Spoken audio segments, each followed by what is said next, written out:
theborderofamind.com എന്ന വെബ്സൈറ്റിലെ അജ്മലിന്റെ ചിന്തകളെക്കുറിച്ചുള്ള ഞങ്ങളുടെ ഈ ചർച്ചാ പരമ്പരയിലേക്ക് നിങ്ങൾക്ക് വീണ്ടും സ്വാഗതം. നമസ്കാരം. അറിവ് നേടാനും പങ്കുവെക്കാനും പിന്നെ ലോകത്തെ പുതിയ പുതിയ കാഴ്ചപ്പാടുകളിലൂടെ കാണാനും താല്പര്യമുള്ള നിങ്ങൾക്ക് വേണ്ടി ഒരുക്കുന്ന ഒരിടമാണിത്. അതെ. ഇന്ന് നമ്മൾ സംസാരിക്കുന്നത് അജ്മൽ എഴുതിയ ഒരു പ്രത്യേക ലേഖനത്തെക്കുറിച്ചാണ്. Delving into the depths of a person. നല്ല തലക്കെട്ട്. മലയാളത്തിൽ ഒരു പക്ഷേ ഒരാളുടെ ഉള്ളറകളിലേക്ക് ഇറങ്ങിച്ചെല്ലുമ്പോൾ എന്നൊക്കെ പറയാം.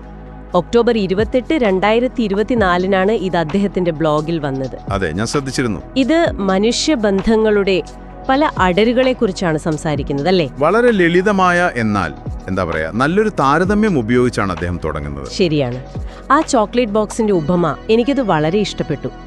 മനുഷ്യബന്ധങ്ങളെ ഒരു ഭംഗിയായി പൊതിഞ്ഞ ചോക്ലേറ്റ് ബോക്സ് പോലെ കാണുന്നു. അതെ, അതിന്റെ ആദ്യത്തെ തട്ട് നമ്മൾ എളുപ്പത്തിൽ കാണുന്ന കാര്യങ്ങൾ അത് തന്നെ. ആ ആദ്യത്തെ തട്ടിലെ ചോക്ലേറ്റുകൾ പോലെയാണ് ഒരാളുടെ തമാശകൾ, സംസാരം, പൊതുവെയുള്ള ഇഷ്ടങ്ങൾ, നമ്മൾ പെട്ടെന്ന് ശ്രദ്ധിക്കുന്ന കാര്യങ്ങൾ. എന്നാൽ അജ്മൽ പറയുന്നത് ഈ കാണുന്നതിനപ്പുറം ഒരു ലോകം ഓരോരുത്തരിലും ഉണ്ട് എന്നല്ലേ? ആ ചോക്ലേറ്റ് ബോക്സിൽ ഒരു രണ്ടാമത്തെ തട്ടുകൂടി ഉണ്ടാവാം, ചിലപ്പോൾ ഒളിഞ്ഞിരിക്കുന്നത് പോലെ. അതെ അതെ, ആ രണ്ടാമത്തെ തട്ടാണ് ശരിക്കും ബന്ധങ്ങൾക്ക് ആഴം കൊടുക്കുന്നത്. അവിടെയാണ്, അതായത് ഒരാളുടെ യഥാർത്ഥ മൂല്യങ്ങൾ, ജീവിതത്തിൽ നിന്ന് പഠിച്ച പാഠങ്ങൾ, അവരുടെ സ്വപ്നങ്ങൾ, ഭാവിയെക്കുറിച്ചുള്ള ചിന്തകൾ, ചിലപ്പോൾ രഹസ്യമായി കൊണ്ടു നടക്കുന്ന പേടികൾ. ശരിയാണ്. പിന്നെ അവരെ അവരാക്കുന്ന ചെറിയ ചെറിയ ശീലങ്ങൾ, പ്രത്യേകതകളൊക്കെ. അതാണ് ആ രണ്ടാം തട്ടിലെ മധുരം എന്ന് അജ്മൽ പറയുന്നത്. പക്ഷേ ഇത് കണ്ടെത്താൻ കുറച്ച് പണിയുണ്ട്. എന്തൊക്കെയാണത്?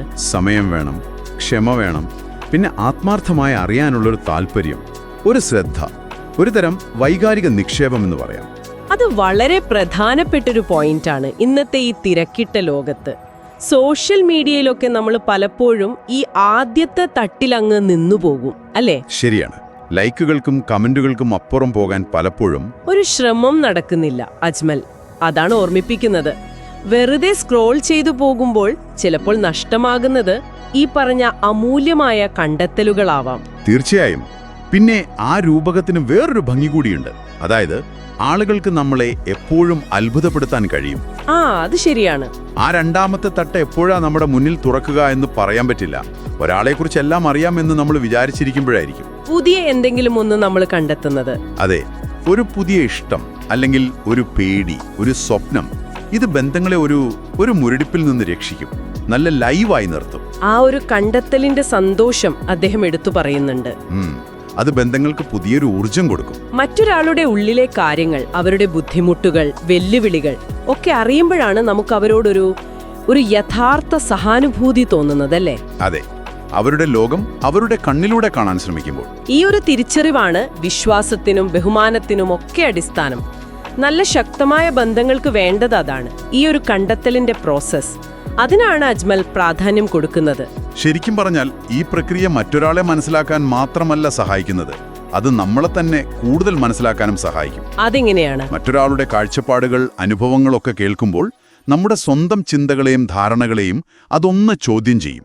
ചിലപ്പോൾ മാറ്റങ്ങൾ വരും, നമ്മുടെ ലോകം കുറച്ചുകൂടി വലുതാവും. ശരിയാണ്. നമ്മുടെ ചില മുൻവിധികളൊക്കെ മാറിയേക്കാം, കാഴ്ചപ്പാടുകൾ വിശാലമാകും. അതെ. അപ്പോ അജ്മലിന്റെ ഈ ലേഖനത്തിൽ നിന്ന് നമുക്ക് ഓർത്തുവെക്കാവുന്ന പ്രധാന ആശയങ്ങൾ എന്തൊക്കെയാണ്? നിങ്ങൾക്ക് എന്താണ് തോന്നുന്നത്? എനിക്ക് തോന്നുന്നത്, ഒന്നാമതായി ഈ ഉപരിപ്ലവമായ കാര്യങ്ങൾക്കപ്പുറത്തേക്ക് നോക്കാൻ ശ്രമിക്കുക എന്നുള്ളതാണ്. എളുപ്പം കാണുന്നതിനപ്പുറം എന്തോ ഒളിഞ്ഞിരിപ്പുണ്ടാവാം. ശരി. രണ്ടാമതായി, ഈ ആഴങ്ങളിലേക്ക് പോകാൻ അതിന് ക്ഷമയും ഒരു തുറന്ന മനസ്സും വേണം. ശരിക്കും കേൾക്കാനും അറിയാനും ശ്രമിക്കണം. അപ്പോഴാണ് ആ രണ്ടാം തട്ടിലെ മധുരം കിട്ടുക. അത് ബന്ധങ്ങളെ ഉറപ്പുള്ളതാക്കും എന്നു മാത്രമല്ല, നമ്മളെ വ്യക്തികളെന്ന നിലയിൽ വളർത്തുകയും ചെയ്യും. തീർച്ചയായും. അജ്മലിന്റെ ഈ ചിന്തകളും അദ്ദേഹത്തിന്റെ മറ്റു ലേഖനങ്ങളും കലകളുമൊക്കെ കാണാൻ നിങ്ങൾക്ക് താല്പര്യമുണ്ടെങ്കിൽ അദ്ദേഹത്തിന്റെ ബ്ലോഗ് നോക്കാവുന്നതാണ്. അതെ, നല്ലൊരു ബ്ലോഗാണ്. വിലാസം ഇതാണ്, theborderofamind.com. ഞാൻ ഒന്നുകൂടി പറയാം, സ്പെല്ലിംഗ് ശ്രദ്ധിക്കുക. theborderofamind.com. theborderofamind.com. അജ്മലിന്റെ ചിന്തകളെക്കുറിച്ചുള്ള ഞങ്ങളുടെ വായനാനുഭവങ്ങളും ചർച്ചകളുമായി ഞങ്ങൾ അടുത്ത തവണയും വരാം. കാത്തിരിക്കുന്നു. അതുവരെ എല്ലാവർക്കും നന്ദി. പോകുന്നതിനു മുമ്പ് ഒരു ചെറിയ ചിന്ത അല്ലെങ്കിൽ ഒരു ചോദ്യം നിങ്ങൾക്കായി.